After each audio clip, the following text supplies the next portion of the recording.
Welcome back to the Orange and Black Insider Bengals podcast. The Bengals have a critical but kind of a tricky game coming up in some respects this Sunday against the winless Jets. We're going to preview that. We're going to talk about the latest on the injury front, and we have a little bit of breaking news that we'll talk about in just a second. But this is, as I mentioned, the Orange and Black Insider, part of the Believe Podcast Network and the Believe in Cincy, BLEAV, in CINCY podcast channel with a slate of other great shows, and you can catch that through your favorite audio channel. And as always, we are presented by America's #1 sportsbook in FanDuel.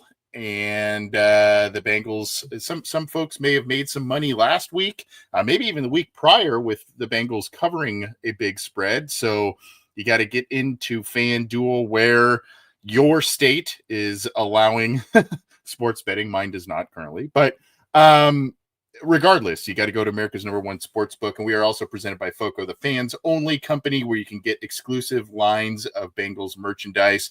Both of those are linked in our YouTube channel. They may not have made it in the Facebook channel, but if you check out our YouTube channel, one of the many platforms on which we stream, you can get to both of those great presenting sponsors of our show. Oh boy. Well, just when the vibes were good, just when the Bengals beat their division rival and upset the Pittsburgh Steelers in a number of ways, and things are looking maybe a little bit easier with the Jets, a winnable game, a home game against the scrappy Bears, and then the bye week as the Bengals potentially get closer to getting Joe Burrow back in the lineup, there is a little bit of breaking news. And John, I'm going to let you, I can do the I can do the sound effects, but you can break the news on this one, buddy.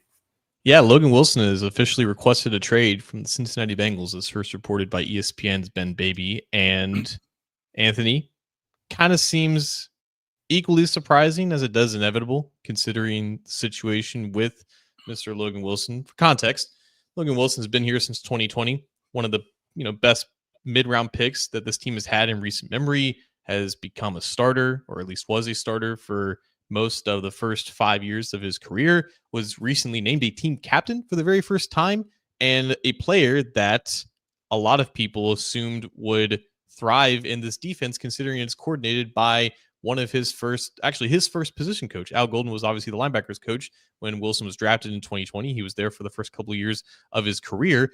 Al Golden is now the defensive coordinator. And after the first handful of weeks of the season, Wilson slowly saw less and less of the field up until week 6, when rookie Barrett Carter, who was drafted in the 4th round of this year's draft class, essentially took his job. He took not only his spot at middle linebacker with the starting defense and doesn't leave the field.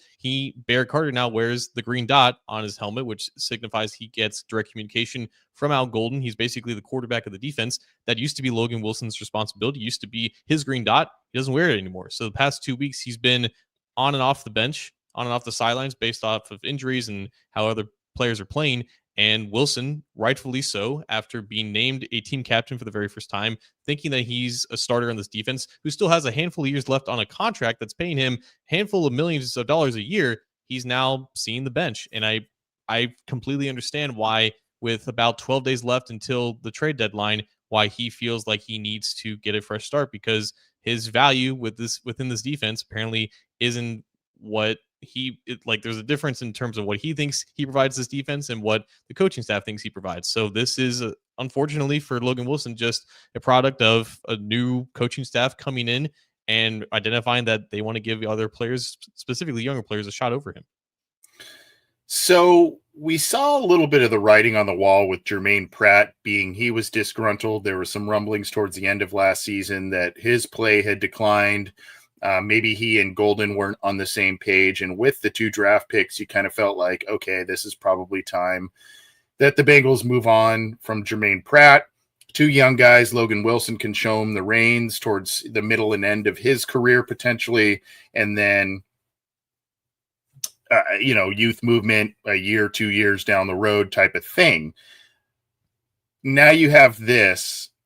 And John, this, just kind of thinking about it, this is oddly similar to Lou Anarumo's early part of Bengals. If you remember the Carlos Dunlap situation, and everyone basically was on Team Carlos, it seemed, for the time being, particularly because the Bengals defense wasn't good at that time and they weren't winning games after Carlos Dunlap left.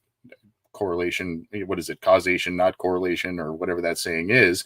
The Bengals ended up, picking up a number of key free agents on defense and that sort of thing. And the defense improved. The Bengals had massive amounts of success for a couple of years. And, everybody went their own way. Dunlap won a Super Bowl with the Chiefs at one point too. So it kind of worked out for everybody in that regard. But this is kind of what starts to happen when you have leadership changes. Some of the tenured people end up losing their jobs. They want to change the scenery, that sort of thing. I don't want to say, hey, I mean, this is normal, accept it per se, but this kind of thing happens. You're seeing it on the team that's going to be on the other sideline on Sunday too, with the change in Aaron Glenn. And there's talks of them being dealers at the trade deadline as well for some pretty big players. I think Quinnen Williams is one of them, and some of these others that they have under contract. So, I mean, when there is a leadership change, a wholesale coaching change, largely across the board, these things happen. It does seem very odd, though, that he was elected a captain and not even halfway through the season, there's this major dip in snaps, major dip in his role, and now an eventual request for a trade. I don't know, if there's a side to pick necessarily on this. With or without Logan Wilson in the lineup, the Bengals aren't tackling very well. The linebackers have been hit and miss, and I think that's being the young linebackers have been hit and miss, and I think that's being generous to some degree. So it's not really working with him, and it's not really working without him. And now, if he is dealt, what does that mean? Is he dealt for a player? Is he dealt for a pick next year? Is he part of a package deal? Some people are talking about Cam Taylor-Britt also being kind of in the doghouse, and maybe they can get something for him as well. I do think a lot of this, I don't like this being dragged into the weekend right when we're talking about a potential trap game. We'll talk about that in a little bit, but I don't like this dragging or coming to the forefront right now. I understand his timing, Logan Wilson's timing, because of the urgency to get dealt before the trade deadline and get his feet under him with a new team potentially. If I do think, though, the reason I'm talking about Sunday, I do think if he is not dealt by then, that the outcome of Sunday may have a pretty big decision in how, where, when Logan Wilson, if Logan Wilson is dealt, because at 4-4 as opposed to 3-5, you may be looking to then, are you offloading people? Are you looking to get future draft picks, future capital, or are you looking to get impact people now if you are 4-4 and expect to be around the playoff hunt by the time Joe Burrow potentially comes back? Yeah, there's a lot of things there, right? I think the Dunlap situation, from what I remember, obviously, like, he made a mess of it, and he made it very clear that not only did he want to be out of Cincinnati, he had no love for basically the coaching staff that was brought in a year prior to that. And it was very easy to take sides there because obviously the players being very anti-team, but at the same time, it didn't seem like the coaching staff was really being any more sensitive about it necessarily. And it was a very, a lot of animosity in that situation, if you will. I think with Wilson, this is being handled a lot behind closed doors, and he's kind of taking the official route of being like, hey, like if I'm not going to play here, if I'm not going to, you know, d- fulfill the role that I expected to fulfill at the start of the season, then it's probably just best for both of us to move on instead of me just being on the bench with a C on my jersey and just coming into the games whenever you feel like you may need me, because clearly you don't feel like you need me as much now. And I think you don't have to take sides. It's just reading the situation for what it is. They don't Yeah. view Logan Wilson as the same player that I think a lot of us thought he was. Like, I think there's been a slight decline in his play, but I don't think we expected him to be straight up benched just a month into the season, right? This is accelerated a lot faster than we would have expected it to. And I think probably he expected it to. So from the Bengals perspective, yes, they can probably just say like, hey, like you're under contract, you're not going anywhere. I don't care about what the players think of you in terms of your leadership. We view you as a backup, a first linebacker off the bench type of player, and there's value to that. And of course, whenever the Bengals see value in a player, they don't want to trade him. But at the same time, if this is a situation in which like Billy Price, right, was a former first round pick entering the last year of his contract, they probably saw him as someone who has value as a backup. But if they were able to trade him away to a player that they deem more valuable, that's how a trade like that makes sense. So this comes down to, I think, the Bengals are always going to be like, whatever about your trade request, right? But if they get real offers and potentially compensation back that helps them right now in terms of a player, I think that's how this progresses to that stage. I don't think they're going to be desperate necessarily to trade him for whatever draft pick that they can get, even if it were to appease him. I think Logan would have to do something Carlos Dunlap-esque to really accelerate it to that point, because the Bengals probably didn't want to trade Dunlap for BJ Finney in a 7th round pick. That was just basically a nothing just to get him out of there. He's going to have to make it ugly to get to that point, unless the Bengals just receive offers that they deem make sense and they get someone that they find more valuable to them now than a guy that they've now deemed a backup. It is funny how teams do get a little squirrely as deadlines come or as major events on the calendars come. You see guys dealt around free agency. You hear about all this stuff, and you see guys dealt at around draft weekend. It's funny to see how teams, they lay in wait, and then all of a sudden, when that legal tampering period of free agency starts, it's boom, boom, boom, boom, boom, and some teams overpay for guys like the Jets and their quarterback that they experimented with this year. But again, you also have seen, granted, we're going in the way back machine, but you've seen when Carson Palmer was holding out on the Bengals and wanted out of there, you saw a team like the Raiders step up with a huge deal that they couldn't say no to. So, Logan Wilson is not the caliber player or position that Carson Palmer was at that point in time, but teams could get, if there is a coach maybe that feels a little heat, or if a team is kind of right there and they feel like they need a little defensive help, potentially this is something that may net something that you don't expect. You also didn't expect the Bengals to go get Joe Flacco and make an interdivisional trade. So, I mean, strange things can happen. And the Bengals obviously were, I don't want to call it, say desperate, but they were motivated to make a move. And so far it is mostly worked out in their favor. We'll see what happens going forward with Flacco. But this is... I don't know what the word is for it. It kind of is for me. I, like you said, I understand the scenario. And a couple of weeks ago, Logan Wilson was saying and doing the right thing, saying, my job is to help the young guys get ready, when he was asked about his decrease in playing time and all that kind of stuff. But it does feel a little bit, John, we always talk about how are the Bengals going to keep this championship window open, and all, you see Pratt gone. Logan Wilson wants out. You've seen Eli Apple go. You've seen a lot of these guys from that Super Bowl and AFC Championship mini run that they had there. This team is starting to look a lot different, and I don't know if it's for better or for worse right now. Obviously, at 3-4, you can't say it's that much better, but you also don't have Joe Burrow. But they've done a great job of keeping those big weapons on offense. There's still that Trey Hendrickson situation. There's some friction there. And now, you're looking at potentially losing your second linebacker, your second veteran linebacker, who was a big part of that little run in 21 and 22.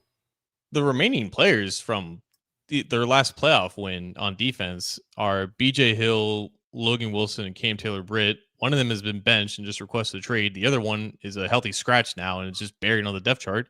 And then it's BJ Hill. Like, I'm pretty sure that's it. Like, Dax Hill. Osai, I think, right? Yeah, Joseph Osai and Dax Hill, Yeah. right? Okay, yeah. So yeah, okay, there you go. Not many, not many though. I mean, I think the point remains. Right. It's not many. This team looks a lot different. But that was expected, though.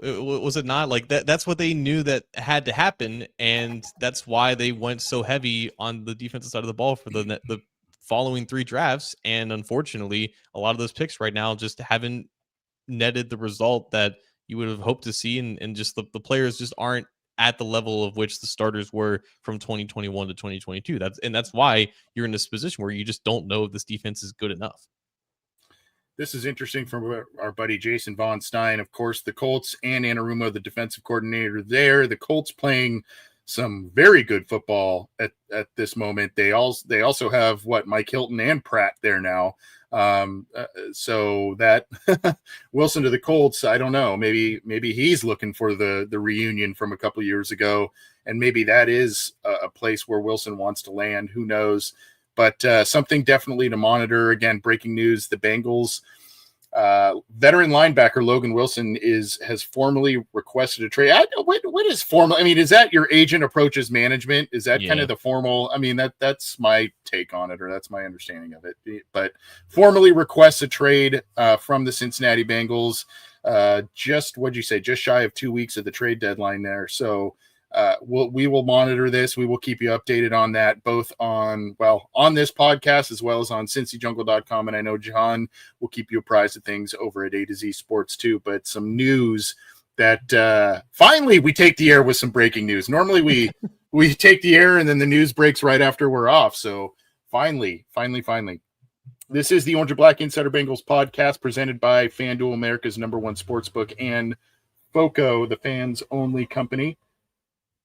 And we are part of the Believe Podcast Network and the Believe in Cincy podcast channel. You can get that through your favorite audio streamer after we go live. And if you like the live or if you like the video side of things, you can subscribe. Check out our YouTube channel and subscribe to it. Give it a like, all that kind of stuff. YouTube.com/@BengalsOBI.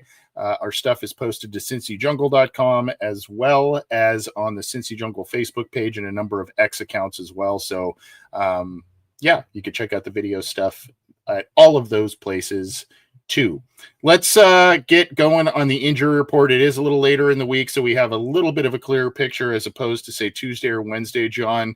What's the latest on the injury report heading into Sunday, week 8, as the Bengals host the Jets? So we got, obviously, Trey Hendrickson amongst the top of the list. He has gone limited in the first 2 practices of the week. Reminder, he was a game-time decision this time last week on Thursday Night Football after basically hardly practicing during a short week. He's essentially day-to-day, and I think they just wanted to see where he is entering each and every practice and then kind of give him the amount of work that he is capable of handling. But obviously, he is good enough and experienced enough to potentially play without practicing full. And that could be the case if he were to play on Sunday against the Jets. He's done this before.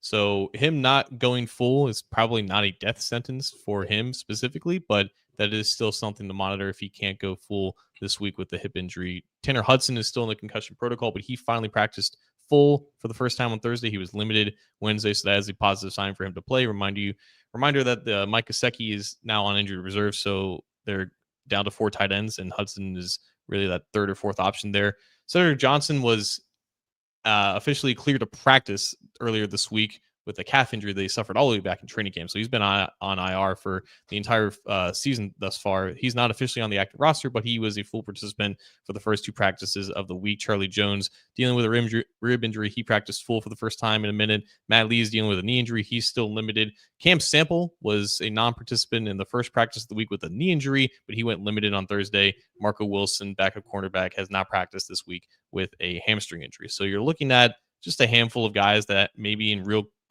doubt to play on Sunday. But for the most part, I think a lot of these guys are trending in the right direction.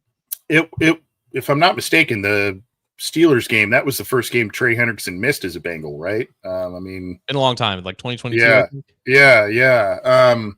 He's just, we're not used to seeing him not out there, and obviously had a big impact not being out there on Thursday night against the Steelers. I think maybe since he was a game time decision, maybe had the Bengals been playing Sunday, maybe we would have seen him out there, or maybe even on a limited basis. I know it's still a tricky thing, and obviously he's listed on the injury report. My assumption is that he probably will go, and it was just a short week thing. But again, this seems to be a trickier injury than initially expected. Obviously, took him out of the Packers game, did not about midway through that game, and then did not dress for the Steelers. And now we'll see what happens here against the Jets. But relatively clean and some fluidity along the defensive line, though.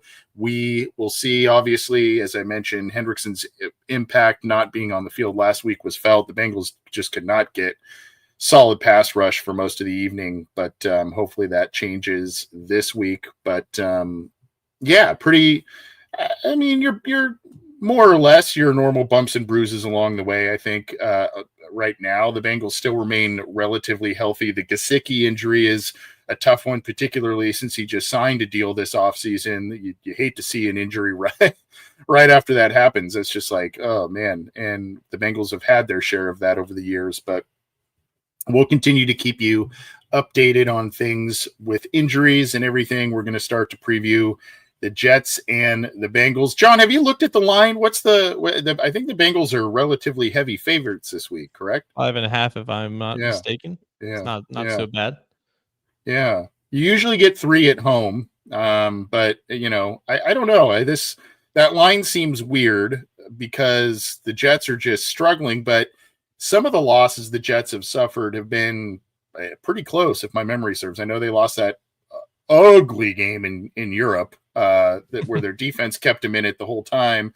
I think they were sacked. I think Justin Fields was sacked like 7 or 8 times in that game. And then there was that one against Tampa Bay, I think, where they had the blocked field goal for a touchdown or block. So somehow, though, they have not been in the win column. Are you surprised that the line is that close at 5.5? I'm actually not, because I think in general this year has been very back and forth in terms of a lot of upsets and just a lot of parity in general. I think right now the Bengals are a hot commodity because of what they did last week, but there's still more for them to prove. And the Jets are the definition. Like if you can have a scrappy winless team, that's just what they are. They just haven't found a way to win. But typically their defense will show up. And I think right now with the Bengals offense being their strength relatively because of what we just saw in their most recent showcase, that could be a situation where the Bengals maybe they're expecting to struggle a little bit more against the Jets defense. And unfortunately, though, for the Jets, they just don't have any reliable options on offense right now. They can't just muster a decent game there. So yes, the Bengals rightfully should be favorites for the first time since week 2 against the Jacksonville Jaguars. But I think that Vegas is expecting this to be a little bit closer just because the Jets have talent on defense and the Bengals still have much to prove there.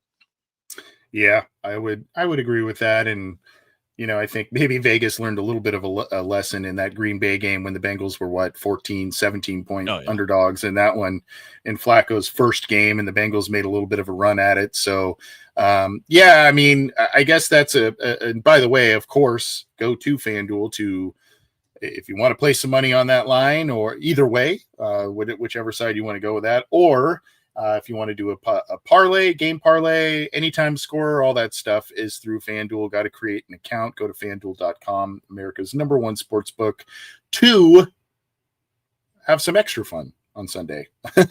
Have a little extra skin in the game, I guess. But the Bengals do host New York this week, and the Bengals have a nice slate of home games before their bye week here. Obviously, on paper, you look at a winless team going on the road and facing the Bengals, despite not having Joe Burrow. Questions about Trey Hendrickson. You start to feel pretty good about this. I don't know, man. I don't know if it's the old cynic in me, but that classic trap game type thing, especially coming off of such a emotional division win. This one, obviously may not mean as much as a win against the Steelers, but the Bengals need to start racking up those conference wins as well if they are going to make a playoff push here, because the AFC conference is kind of all over the map. They really, unfortunately, did not get a favor from the New York Giants last week against the Denver Broncos. That was another freaking wild one on Sunday. So they need to obviously rack up the conference wins as well. Do you have any kind of scare that this is a trap game, or are you coming into this confident in the Bengals based on what they showed last week? What are you thinking?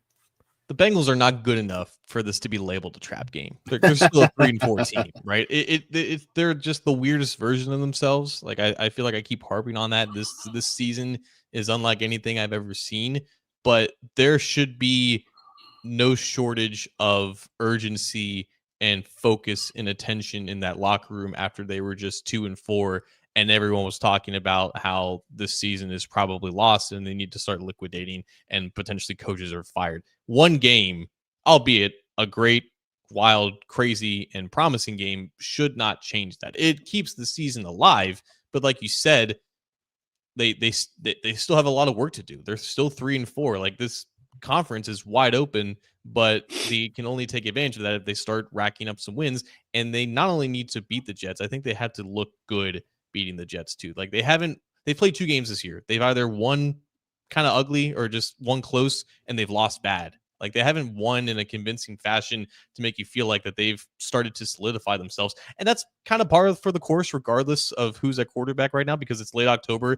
and the Bengals aren't like the best versions of themselves until late November and December. So it's not out of the ordinary that they're in this position right now where they're still finding themselves. But this is the only winless team in the NFL, and the Bengals have found ways to win this year. So take those lessons that you've learned about how to close out games and how to build leads during the games, and just put it all together for 4 quarters against a team that you should dominate. Like, yes, the Jets have talent on defense, and yes, that could make this game pretty close, and maybe that will be the outcome because that's just how the numbers are and how the cookie crumbles sometimes. But this is an opportunity for them to not just win, but to win convincingly and just build off of what you did last week.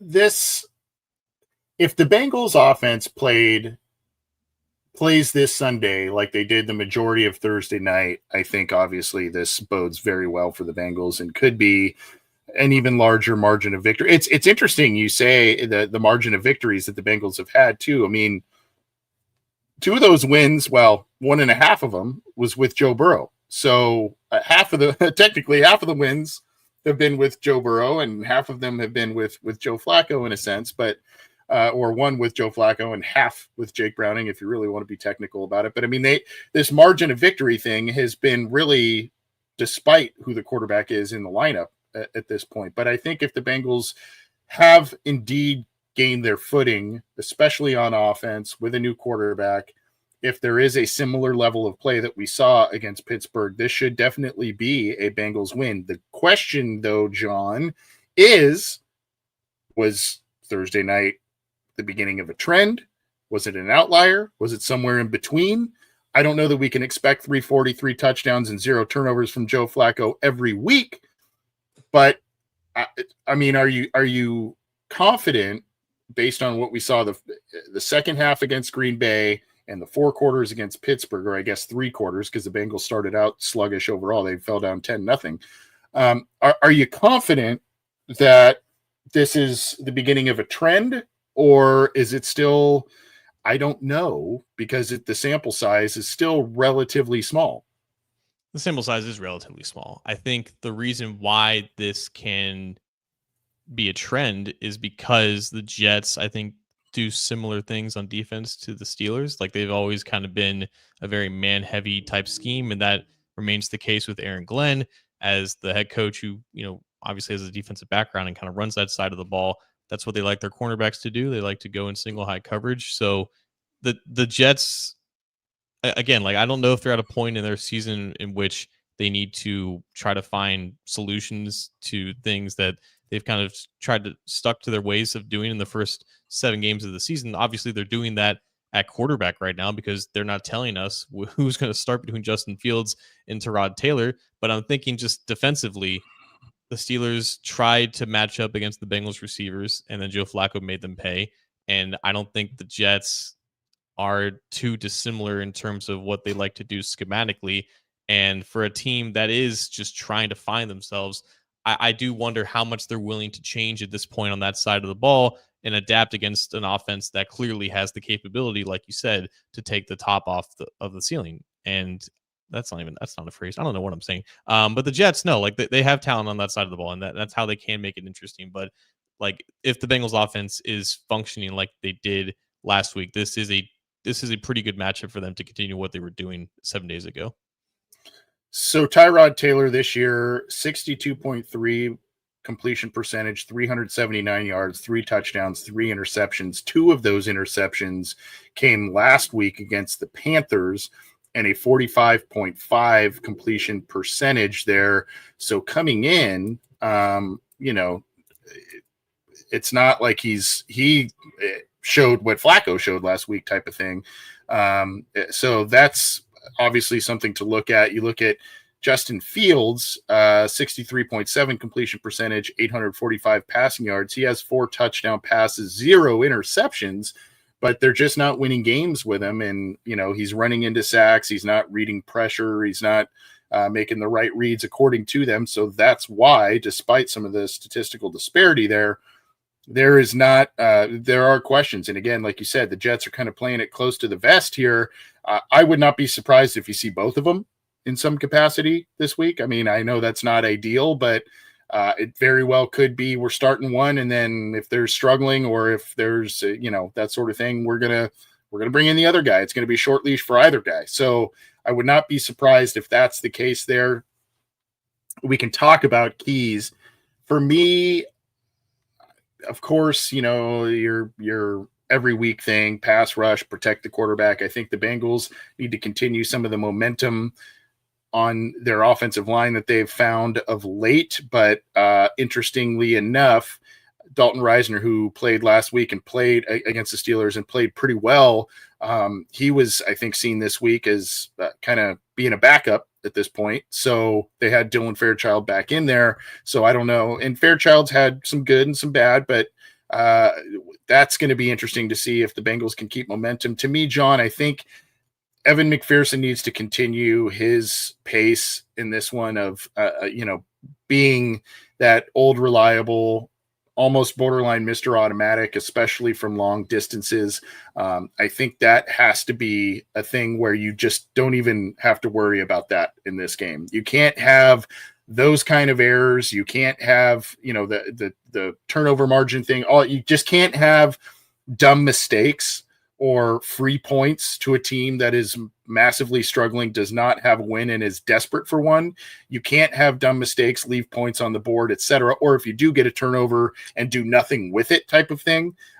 Those are the things that I think are key this week, because you can't really give any sense of hope to a team that is really struggling. And those types of things where you trip over your own 2 feet, whether you miss a makeable field goal or you do nothing with a turnover, that sort of thing. Those are the things that can come back to haunt you and make it be a trap game, if you even want to call it that. Yeah, Evan McPherson has done well this year. I think he's had the comeback season so far that he's kind of needed after last year. And part of him getting those opportunities in the first place is just getting in scoring range. And I think in this game in particular, they were able to have success last week because they were able to run the ball and generate explosive plays there and mirror that with the passing game. I'm interested to see if the Jets do anything differently in terms of plugging gaps and having different styles of run fits against this Bengals rushing attack, because if they aren't able to have that balance in this game, again, like the Jets are pretty well coached in terms of how they run their coverages in man. And if Joe Flacco has to have a shootout or just try to put as many points on the board as possible against the Jets defense, that again, it's very talented. I'm interested to see if that is emulatable in a game in which the run game for the Bengals is non-existent. I think again, like Quinnen Williams and Jermaine Johnson, like they're really good against the run, and this offensive line for the Bengals still needs to show that they can put good performances. They need to stack good performances in back-to-back weeks. We haven't seen that yet, so that remains something that they need to continue proving. And if they can achieve that balance again, then you should feel pretty good about this Bengals offense putting up points, at least enough points to where either Justin Fields or Tyrod Taylor can't match it. And in regards to Justin Fields, by the way, the Bengals have played him twice technically in his career, albeit the second time was last year. And he was only on the field for one snap, right? It was that zone read that he kept with the Steelers that basically iced the game. I believe it was like week 13 or 14. The first time that they played him, I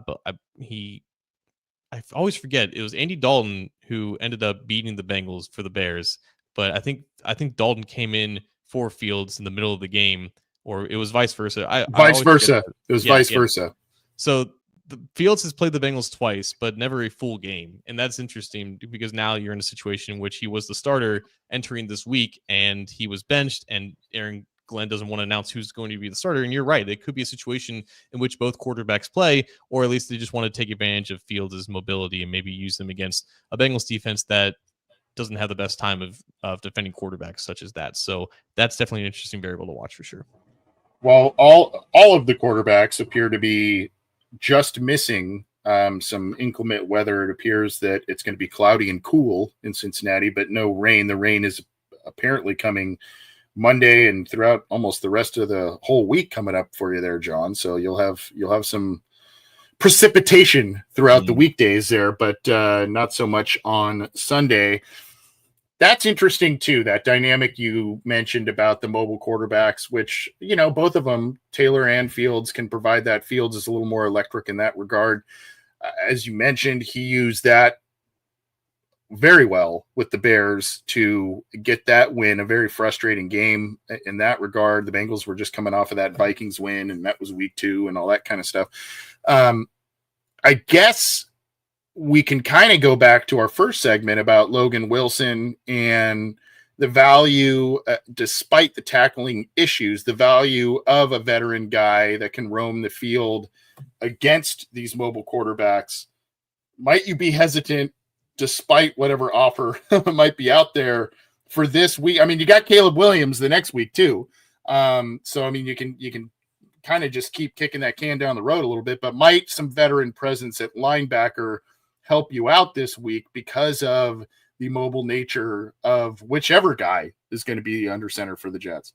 Oh yeah, I think again, if we're going to talk about this again, I would not expect a trade with Logan Wilson probably right before the trade deadline, because that lines up perfectly with their bye week after the Bears game. Then they get some time, and then they can bring in a new player and get him acclimated to the system.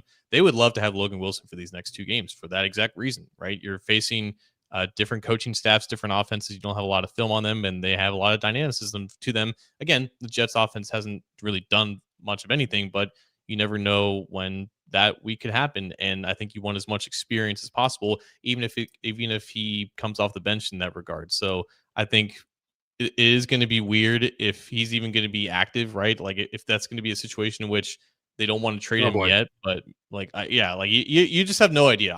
I don't expect anything to happen in the coming days. At least I think they would want to have him as an option to play, but maybe he is a healthy scratch if enough guys are just healthy and they just need other guys, and maybe they just don't want to deal with him, being a sourpuss on the sideline.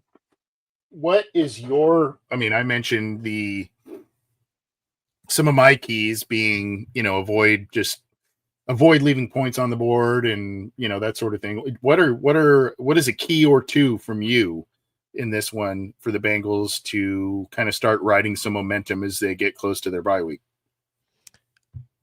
I think it's just continuing to stack what they're doing in the passing game, and on defense, trying to find ways where you're not relying on turnovers, because I think that's been what has really boosted them on that side of the ball. Like when they obviously not having Trey Hendrickson rush the passer is so detrimental because no one else is exactly stepping up to compensate for that. But how can you find stops in which you're not getting Herculean interceptions from Jordan Battle and DJ Turner necessarily, right? Like it's awesome that they have a cornerback who's playing with the confidence that DJ Turner is, but it is also hard to see that sustained when you're dealing with a pass rush that doesn't get home in time and quarterbacks have ample time in the pocket. And it helps this week and maybe next week because Caleb Williams hasn't exactly been as consistent as maybe Chicago would like him to be, where you have quarterbacks who maybe second guess themselves and maybe get the ball out later than when they should. But how can they manage to win on defense and find stops with their lackluster pass rush without necessarily having to force turnovers? It's something that has been a battle for this entire year and has been a question entering the season. And I don't know if it's going to be answered in the next 2 weeks, but if you want to talk about building momentum on that side of the ball, with the offense obviously being just continuing to find Jamar Chase and T. Higgins with Joe Flacco, I think it's about trying to find sustainable success on defense. Yeah, and getting standard stops, I think. I mean, I don't know if that's the phrase for it, but forcing a 3 and out, forcing only a 5-play drive, that sort of thing, not these marathon drives. And even if they do result in interceptions, you're on the field a lot as the defense. So that can tire you out. Well, it's just a sidebar. This has been something we've seen. We saw it a little bit from Lou Anarumo, but we've seen it, I don't want to say a lot, but we've seen it more often than we thought in some of the looks that he has been presenting, and that is dropping some of the edge rushers into coverage. We've seen, I remember a couple of weeks ago, Trey Hendrickson was deep in the end zone on one coverage play. It wasn't so much last week against the Steelers, I don't think, just because they were a little light in terms of Hendrickson being out of the lineup and that sort of thing, and just maybe a little bit different alignment. But what do you think about that when you see that? Do you get frustrated? Are you like, what is this?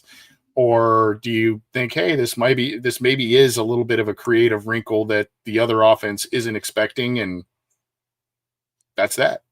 Wait, could you repeat the question? I think what do you think about Al Golden dropping the edges deep into coverage this year? I mean, we saw it a little bit with Anarumo, but not so much.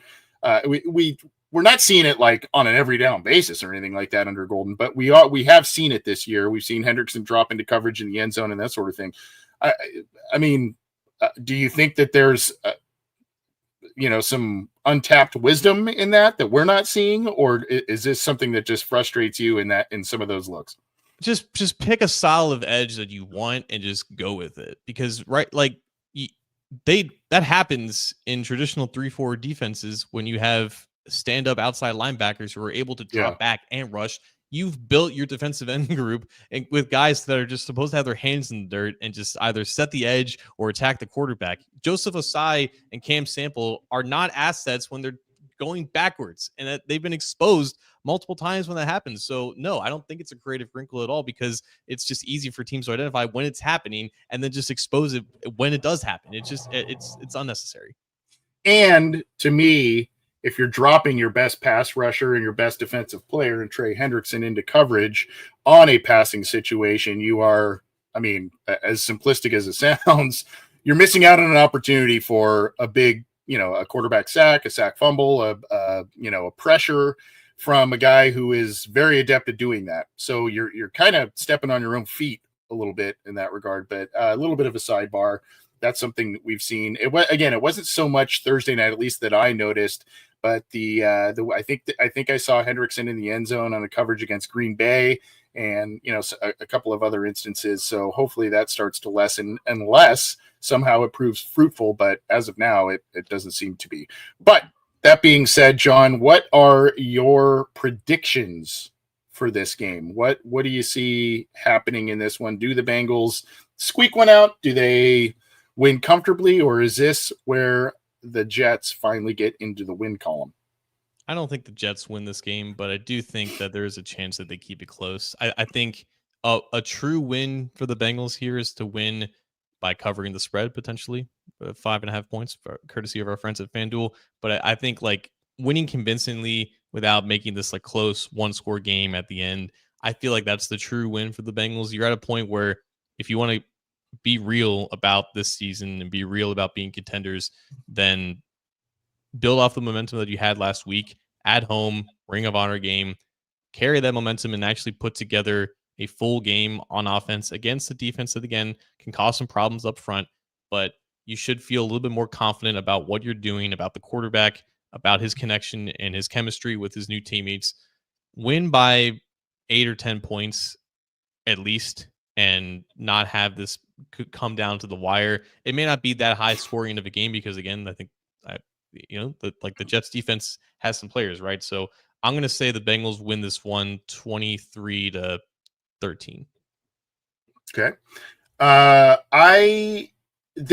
all accounts, winless team coming into your house, Ring of Honor game. You had the mini bye after the Thursday. You may be getting Trey Hendrickson back. You've got more snaps, more experience with Joe Flacco in this offense.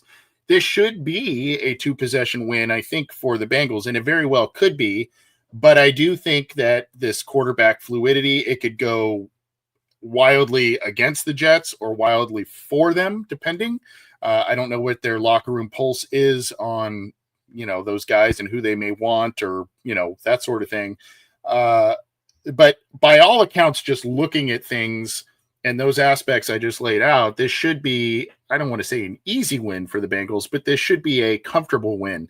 That being said, I do get some sense that the Bengals are still trying to find their own way. The Jets are trying everything to find a way. The Bengals are trying to find their own way in a lot of respects. Can they continue the momentum of running the football against a good rush defense, a good defense?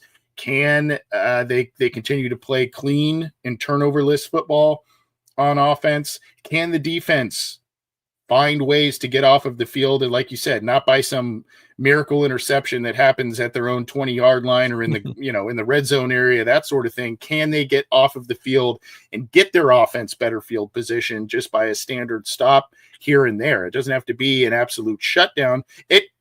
Again, with the problems on offense that the Jets are experiencing, this should be an easier assignment for the Bengals defense this week, but they just have not really they haven't lived up to the tasks that they've had so far. But the Bengals are still finding their way. I see this one like a 21-14, 23-16, something like that, where it is maybe a 1-possession-ish game.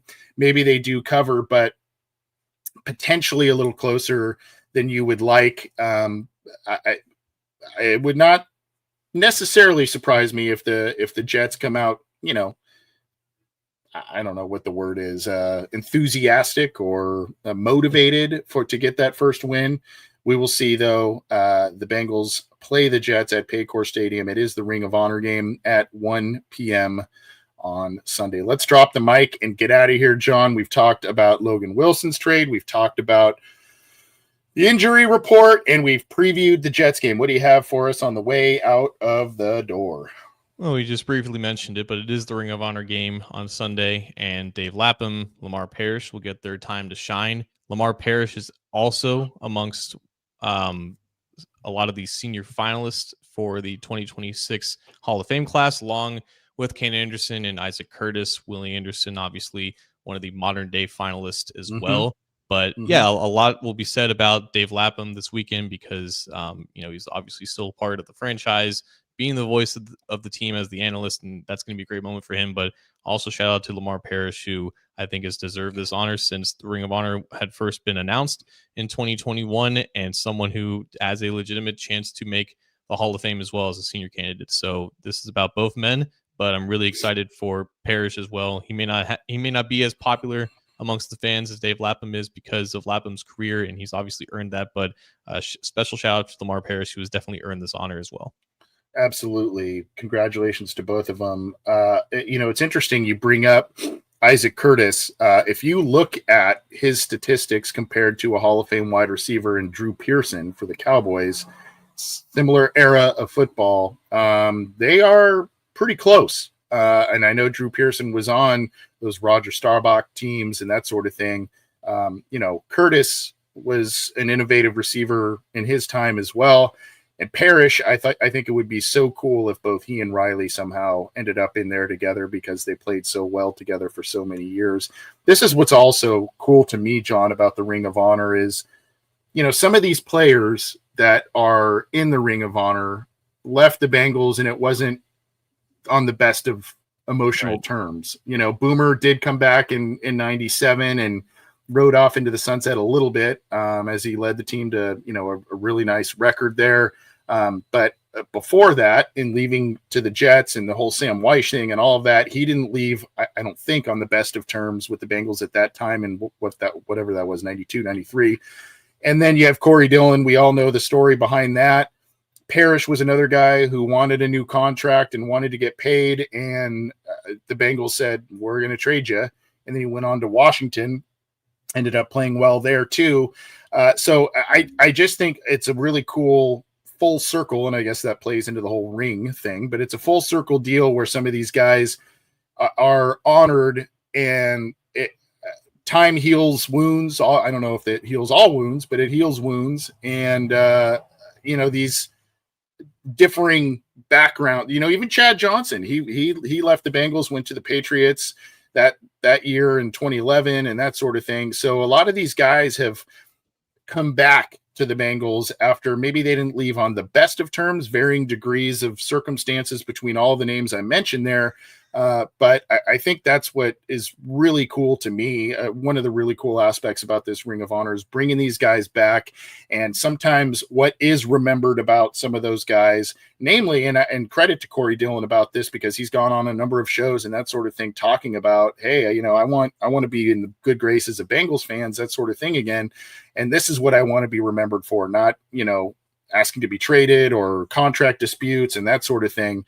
And so that now brings these guys back, and that becomes the focus, not the way they left or some of the issues they faced when the team wasn't very good or when it was in a complete rebuilding type of situation.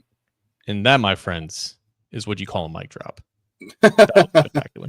I don't know about that. I don't know about that. But thank you, John. This is the Orange and Black Insider Bengals podcast, part of the Believe Podcast Network and the Believe in Cincy, BLEAV in Cincy podcast channel, along with a slate of other shows. You got to go to that channel. The old Cincy Jungle one is defunct, so you need to go to the Believe in Cincy podcast channel, resubscribe there, leave us a review, hopefully a good one. It is through all of the major audio streamers there, so go check that out. And of course, you got to check out our YouTube channel, check out the Cincy Jungle Facebook page, where these and the other video podcasts are on there, as well as all of the Cincy Jungle articles that we post there.